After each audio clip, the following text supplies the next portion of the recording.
রাজধানী সহ দেশের বিভিন্ন স্থানে আবারও ভূমিকম্প, রিক্টার স্কেলে মাত্রা 4.1, উৎপত্তি স্থল নরসিংদী। অন্তর্বর্তী সরকার গঠন বৈধ, প্রধান বিচারপতির নেতৃত্বে আপিল বিভাগের পূর্ণাঙ্গ বেঞ্চে হাইকোর্টের রায় বহাল।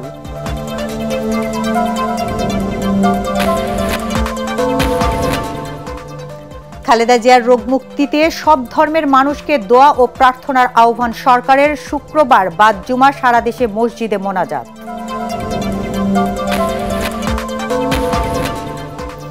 ঢাকার আসনগুলোতে প্রচারণায় ব্যস্ত প্রার্থীরা, জনগণের কাছে তুলে ধরেছেন উন্নয়ন পরিকল্পনা ও প্রতিশ্রুতি। ভোট নিয়ে চাঁদপুরের হাটে বাজারে মানুষের মাঝে তুমুল আগ্রহ। এবং জমি অধিগ্রহণ জটিলতায় থমকে আছে বেনাপোল বন্দরকে আন্তর্জাতিক মানে রূপান্তরের কাজ, দ্রুত সমস্যা মেটানোর তাগিদ সংশ্লিষ্টদের।